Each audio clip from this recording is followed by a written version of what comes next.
hoy sería un día triste para los discípulos. Parecía que todas sus esperanzas se venían abajo. Y es aquellos que estaban confiando en Él, que les iba a dar la victoria, ahí yacía en el sepulcro. Y cuántas veces en nuestra vida a nosotros también nos parece que es el Señor poderoso en el cual estamos confiando, de repente como que desaparece y nos encontramos desalentados, ¿verdad? Nada más que para hacerlos pensar, porque este no es mi tema en esta noche. En primer lugar, antes de ir a la palabra, hermanos, yo quiero agradecer infinitamente al pastor, los copastores y también a la comisión de los embajadores de Cristo por haber tenido en cuenta para esta oportunidad. Realmente para mí fue sorpresivo esta invitación y me sentí muy feliz de poder compartir la palabra, porque esta es mi satisfacción, este es mi gozo. Yo creo que no podría vivir sin predicar. Por 50 años predicando la palabra, entonces uno ya es algo que forma parte de nuestra propia existencia, ¿verdad? Y a menos que no pudiera hablar, seguiría predicando hasta el día final.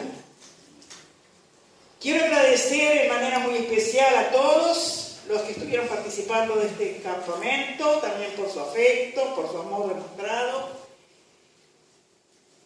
Y un agradecimiento especial para el equipo de cocina. Realmente se han pasado, como dicen los chicos, muy hermoso, todo precioso, a su debido tiempo, todo en orden. Miren, hermanos, se pasaron realmente. Que Dios les bendiga y que sigan trabajando así. Es una satisfacción. Yo creo que el pastor y los pastores se sentirán dichosos y felices cuando ven la gente cómo se mueve, cómo trabaja, con ese celo, con esa dedicación. Bueno, realmente una bendición. Gracias por todo, hermanos. Ya esta noche, Dios mediante, estaré retornando a mi ciudad y ya mañana también tengo un compromiso para predicar en la iglesia, así que voy a seguir andando. Gloria al Señor. Vamos a abrir nuestras Biblias ahora, tomando como base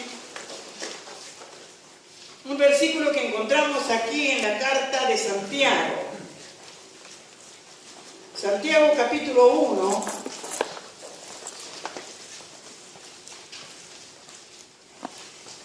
Gloria al Señor. Dice así la palabra del Señor: bienaventurado el varón que soporta la tentación, porque cuando haya resistido la prueba, recibirá la corona de vida que Dios ha prometido a los que le aman.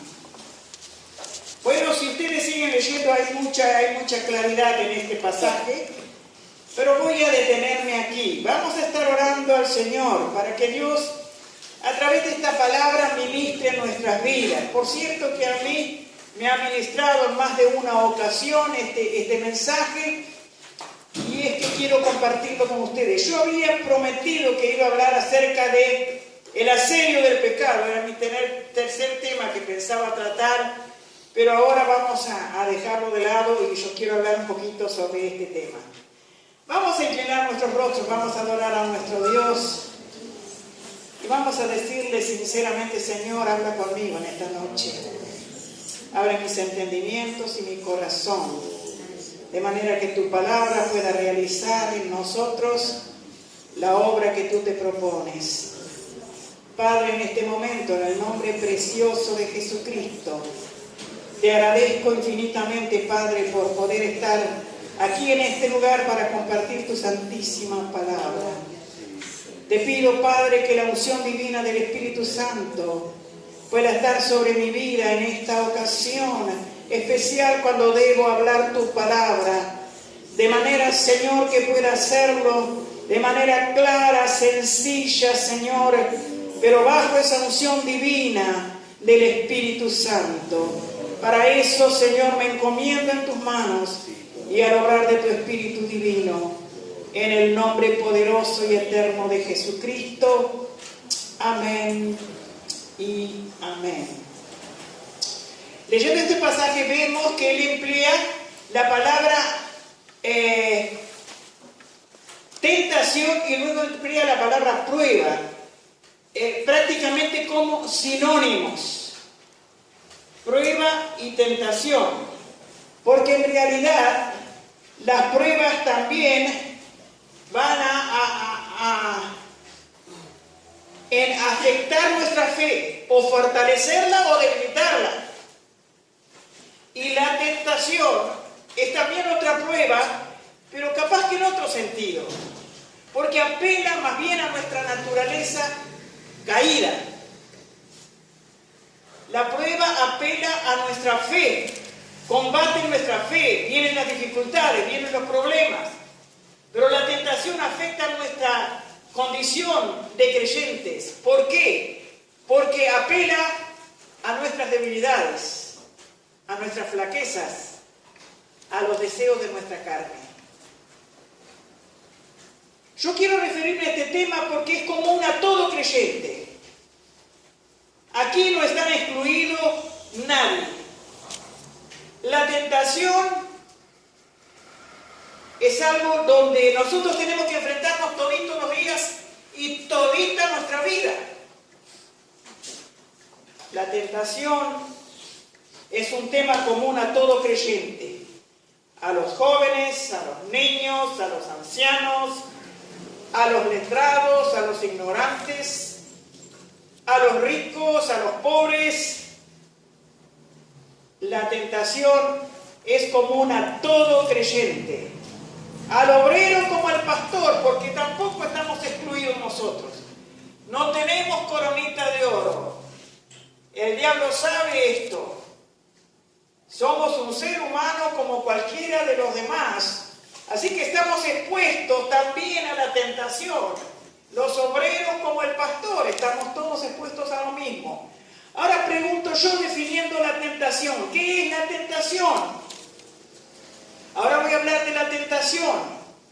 Yo creo que la tentación es ese impulso o ese deseo que de repente nos ataca y que nos incita a infringir la ley de Dios, que nos lleva a desobedecer la palabra de Dios.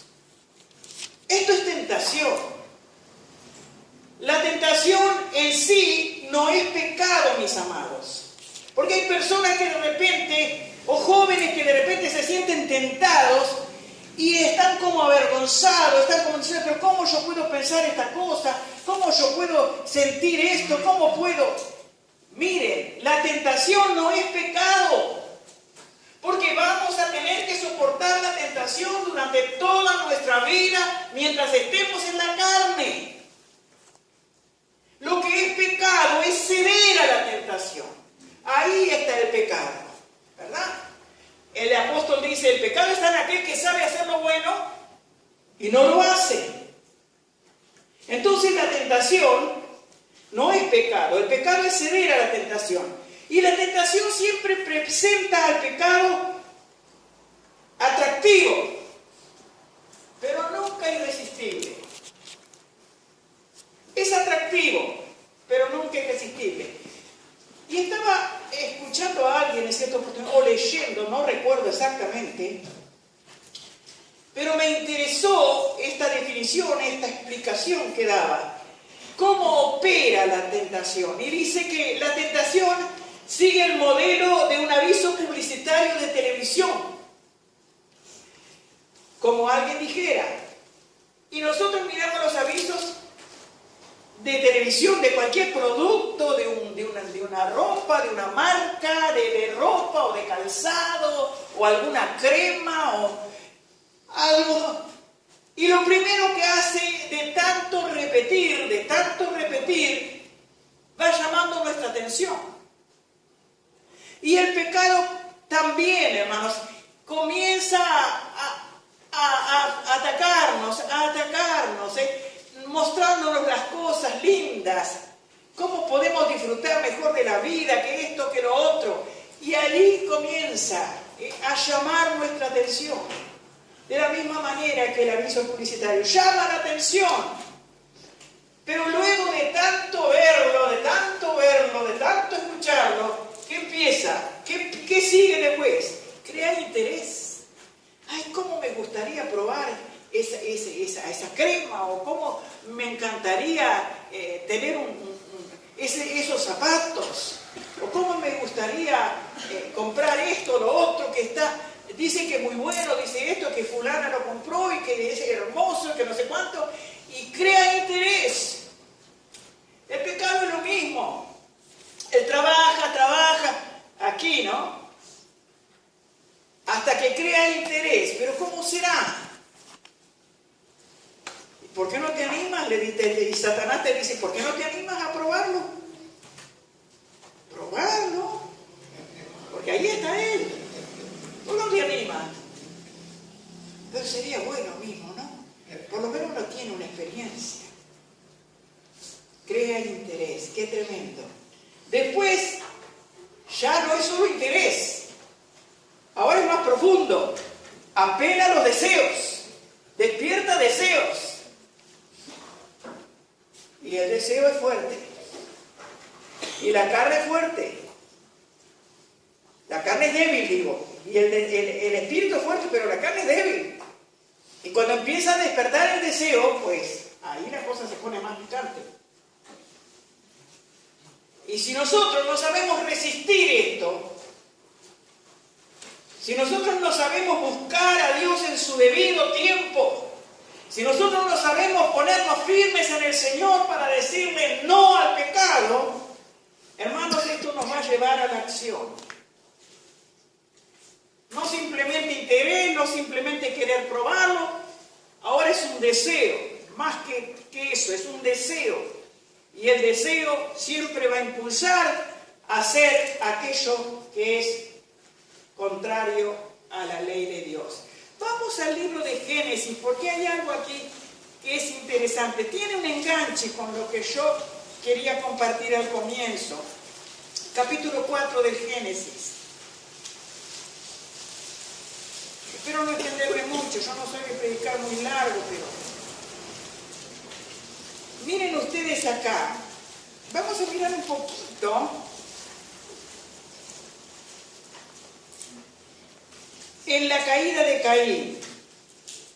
Nosotros todos conocemos lo que pasó, ¿verdad? Dios miró con agrado la ofrenda de Abel, pero no miró con agrado la de Caín. Algunos dicen porque no era una ofrenda de sangre. Yo no creo eso, porque en ese tiempo todavía no había ley. No existía la ley, no había un rito, no había nada de eso todavía.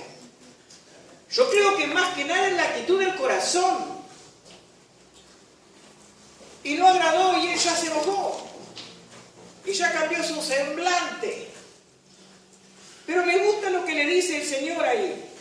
Entonces Jehová dijo a Caín, ¿por qué te has ensañado y por qué ha decaído tu semblante? Si bien hicieres, ¿no serás enaltecido? Y si no hicieres bien, el pecado está a la puerta. Con todo esto, a ti será tu deseo. Y tú, ¿qué pasa? Te enseñorearás de él. Quiere decir, hermanos, que el pecado puede estar ahí y está en la puerta. La tentación está ahí. Pero nosotros tenemos en Cristo dominio sobre la tentación. Él está a la puerta, pero depende de que yo lo deje entrar a mi corazón. Si yo lo dejo entrar, hermanos, si el deseo, el pecado comienza a entrar acá, entonces, créanme, o acá, porque después de todo es acá la cosa. Entonces, hermanos, vamos a fracasar. Caín podía decir no, pero no lo hizo. Que el Señor nos ayude y nos dé su gracia, porque sin lugar a dudas, así opera la tentación. Y nosotros tenemos que confiar en el Señor. Dice el escritor sagrado, bienaventurado el varón que soporta la tentación. Hermanos, y usted se da cuenta, no sé si a usted le ha pasado, a mí me ha pasado, que cuando uno desobedece a Dios le entra como una amargura, le entra como una tristeza. Usted hasta ni se anima a orar. Y el diablo comienza a decir, ¿todavía te animas a orar? Después que le dijiste esto y esto, le hiciste a la pobre persona, la humillaste, o le hiciste esto, le hiciste otro, y todavía te animas a orar. Y el diablo le empieza a hablar, y nosotros comenzamos a sentir esa sensación de indignidad para presentarnos a la presencia del Señor. Es tremendo. Es tremendo. Pero es así. Pero cuando nosotros vencemos esto, qué gozo hay, ¿no? Qué alegría que hay. Qué felicidad se siente cuando uno al fin puede derrotar la tentación, sea que ella apele a nuestro orgullo, a lo que sea. Yo contaba cierta vez, cuando yo recién me convertí, tenía 19 años, me había convertido recién, y yo siempre muy fifí, como dicen, siempre bien arregladita, siempre vestidita, y iba muy chusca por el centro de Salto yo, y por allá veo una ancianita que iba a la iglesia, muy humilde ella, con unas bolsas. Yo no sé qué llevaba en esas bolsas, la hermana. Y cuando yo la vi, mi intención primera fue hacer que no la veía y cambiar de vereda. Ay, no, yo voy a andar con esas pobres viejitas, con esas bolsas. Ustedes saben cómo son los jóvenes, todos vanidosos, todos llenos de cosas. Pero el Espíritu Santo habló conmigo. Y el Espíritu Santo me hizo ver que esa viejita que iba ahí con esas bolsas era mi hermana y era rescatada por la sangre de Cristo como yo. Y entonces yo me acerqué a ella, le saludé y le digo, ¿cómo está, hermana? Permítame que le ayude. Y sentí un gozo tan grande. Digo, bueno, gracias Señor, porque me diste victoria sobre el orgullo y sobre el egoísmo y sobre el creernos mejor que los demás porque nos podemos vestir mejor.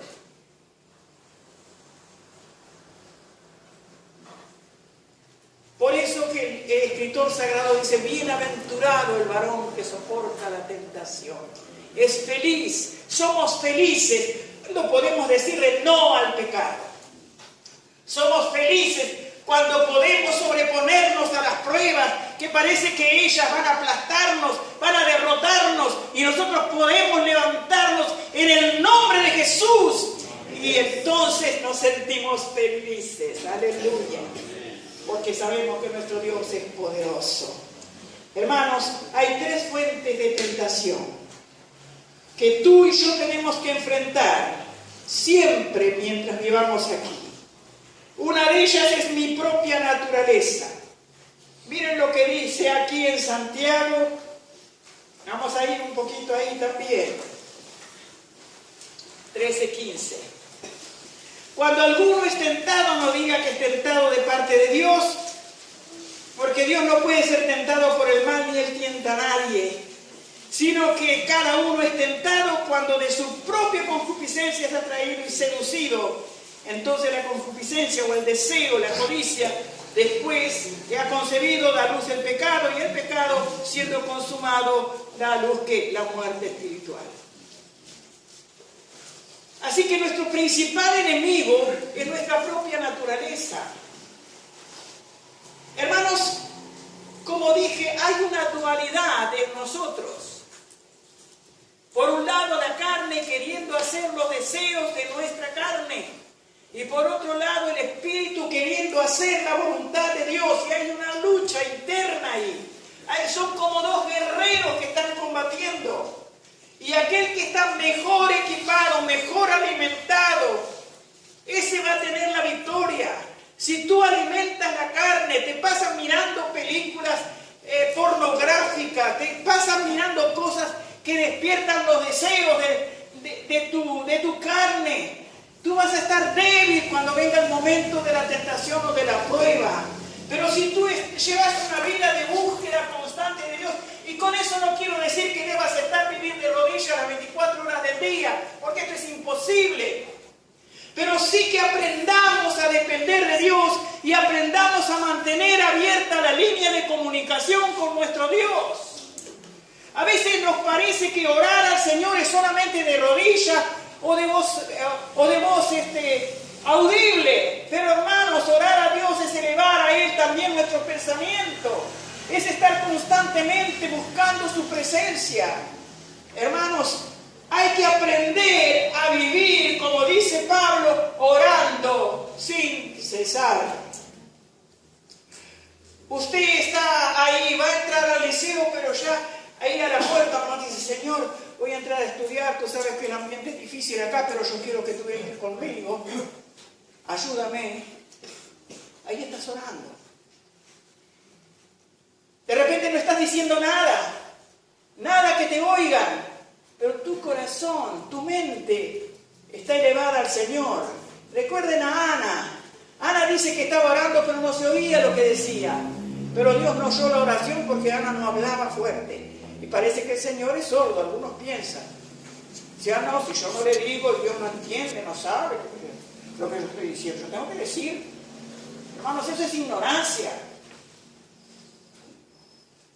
Dice que la palabra no vino a nuestra boca y el Señor ya la conoce toda. Entonces aprendamos a depender del Señor y aprendamos a mantenernos en oración. Camine por las calles orando. Si hay un ambiente que usted sabe que es peligroso, pero tiene que estar ahí, diga, Señor, guárdame. Porque nuestra carne, hermanos, es tremenda. En Gálatas 5, 16 y 17,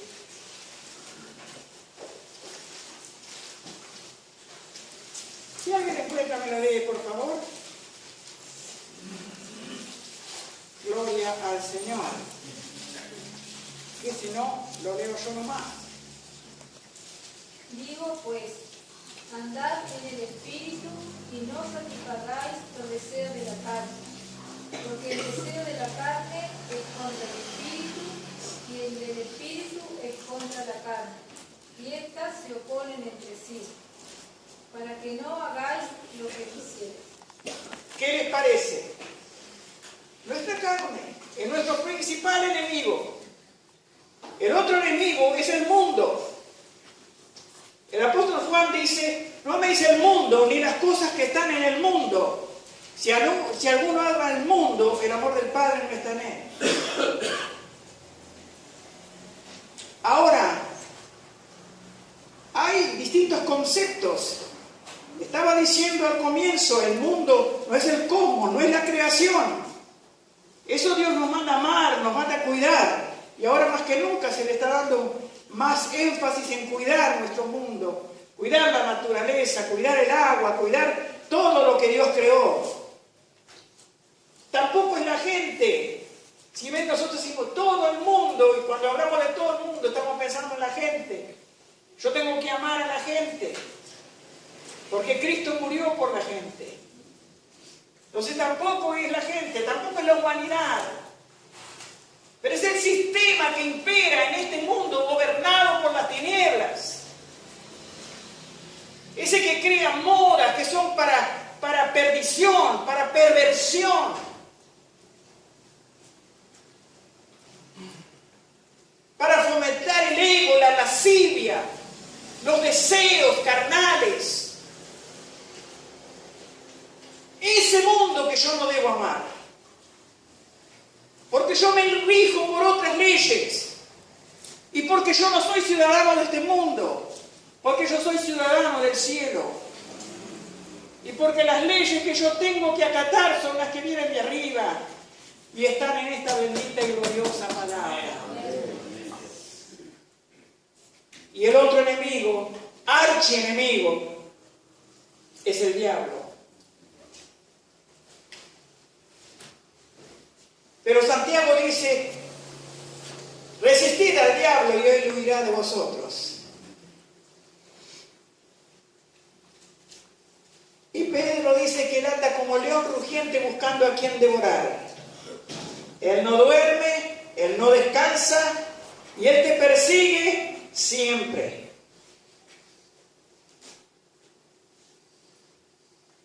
Pero sabemos, hermanos, que Él no es invencible.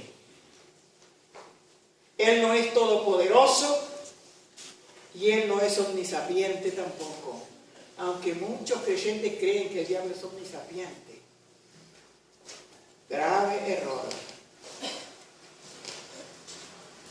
Pero Él sí aprovecha nuestras debilidades. Él conoce nuestras flaquezas. Y Él le va a preparar como en bandeja la tentación. Siempre me quedó vivo el testimonio de un pastor. Dijo él que en cierta ocasión se convierte una mujer y bueno, venía siempre a la iglesia, parecía muy consagrada. Un día le dice: pastor, me gustaría que usted fuera a casa, quisiera hablar con usted. Y él le dijo: sí, hermana, voy a visitarle. Y cuando iba para el apartamento de esta mujer, Dios le dice: invita a tu esposa. Y él volvió e invitó a la esposa y se fueron los dos. Cuando toca timbre, era un apartamento alto, en lo alto, y abre la puerta.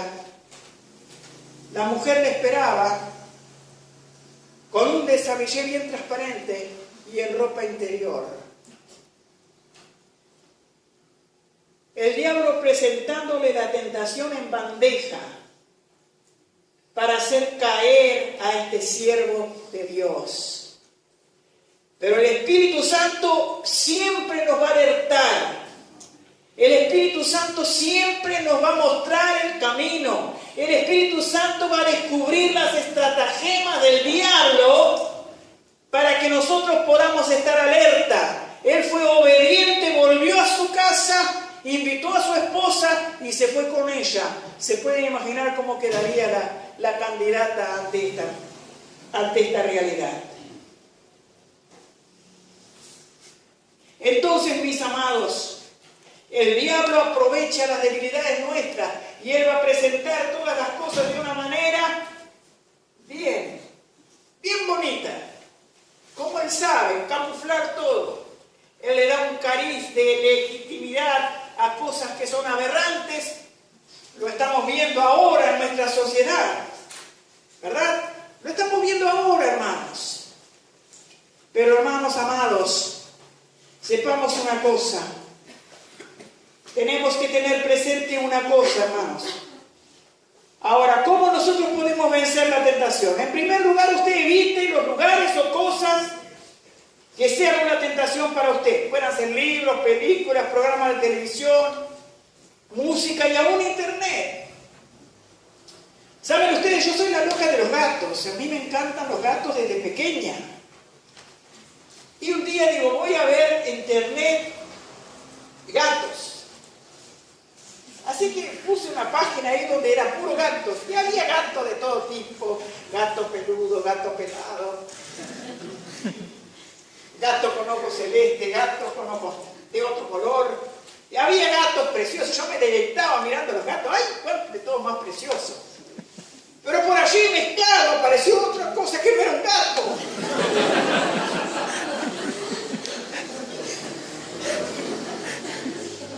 Y yo dije, no. Vamos a dejar los gatos quietos aquí. Cuidado, porque el diablo también se mete ahí. Y está bien metido.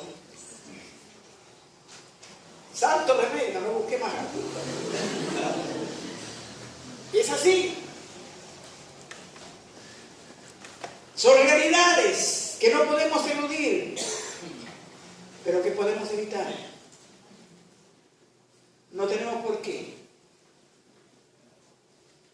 exponer ante nuestros ojos cosas que pueden llevarte a cometer algo desagradable. Así que evite todo eso. Aprenda a resistir la tentación. Recuérdese a usted mismo, no, yo soy un hijo de Dios. Yo soy un hijo de Dios. Yo no voy a desobedecer la palabra del Señor. Miren lo que dice acá. Pero sed hacedores de la palabra y no tan solamente oidores, engañándoos a vosotros mismos. No, yo soy un hijo de Dios, yo voy a obedecer la palabra. Sepa por qué Dios permite la tentación. Miren lo que dice acá en el 2.4 de Santiago. Hermanos míos, tened por sumo gozo cuando os halléis en diversas pruebas, sabiendo que la prueba de vuestra fe produce paciencia. La tentación, tanto como la prueba, afirma nuestro carácter cristiano. Cuando nosotros logramos tener victoria sobre ella, nuestro carácter cristiano se desarrolla, se fortalece. Y por eso, hermanos, tenemos que agradecer a Dios por eso.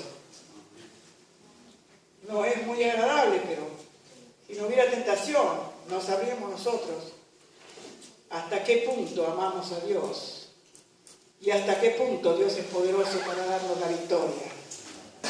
Y sepa que Dios le puso un límite a la tentación y que usted no está solo tampoco, ni en la tentación ni en la prueba. Dice aquí en Corintios 10:13 que el Señor no permitirá una prueba mayor que la que nosotros podamos resistir, sino que con ella nos dará la salida. Así que tenemos que tener confianza en nuestro buen Dios.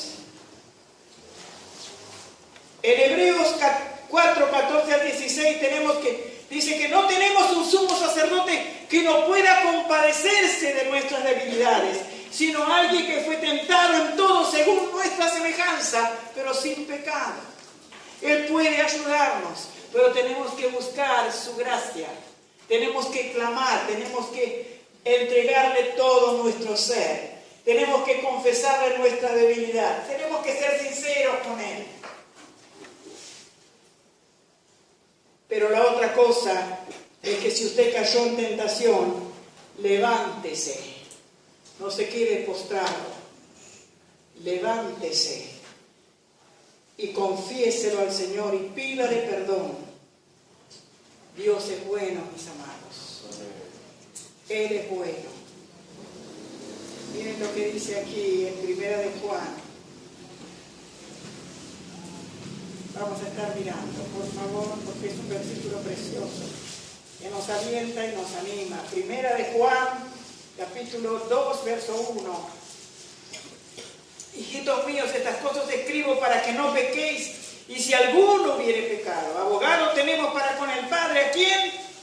A Jesucristo el justo, y Él es la propiciación por nuestros pecados. Y no solamente por los nuestros, sino también por los de todo el mundo. Aleluya. Así que tenemos ahí al Señor Jesucristo y podemos nosotros llegar con confianza a Él, porque Él es nuestro abogado del Padre. Padre, Luis, Pedro, María han pecado, pero Señor, yo derramé mi sangre por ellos.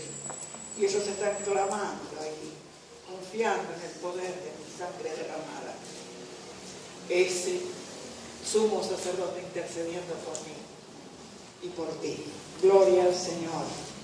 Y vamos entonces a terminar con el verso 1:9 que dice acá: si confesamos nuestros pecados, ¿qué pasa? Él es fiel y justo para perdonar nuestros pecados y limpiarnos de toda maldad. Aleluya. Mis amados, si hemos fracasado en alguna área, tengamos confianza en el Señor. Dios es un Dios de amor. Nosotros somos muy rápidos en juzgar. Nosotros somos muy rápidos en juzgar. Mirá fulano de tal, mirá la mengana, mirá el ciclano. Pero ¿cómo se anima a hacer una cosa de esa? Y bueno, vos no te animaste porque no se te presentó la oportunidad. De repente si se presentara, tal vez tú también fracasaras. Pero Dios, que es santo, procede de otra manera.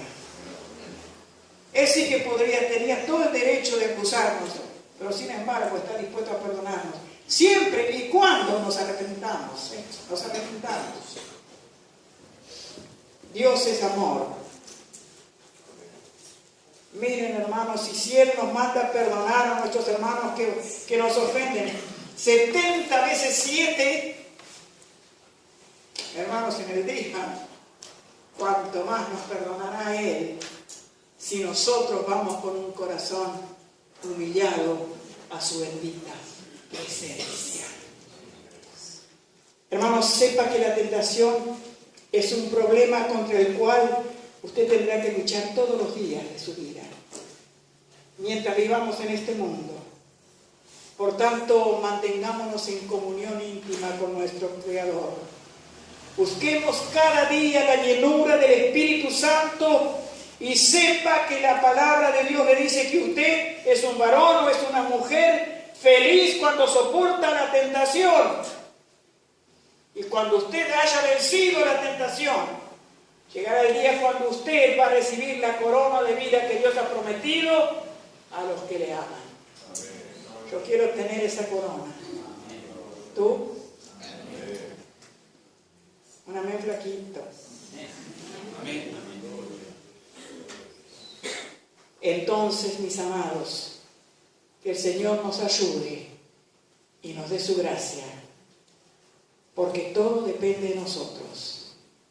El pecado está ahí, pero yo tengo señorío, yo tengo dominio sobre él. No porque yo tenga en mi poder, en mi fuerza, sino porque el vencedor del pecado está aquí conmigo, está contigo. Aleluya. ¿No lo crees? Amén. Amén. Gracias al Señor. Él está contigo. Y si Dios por nosotros, ¿quién contra nosotros? Aleluya. Vamos a estar de pie.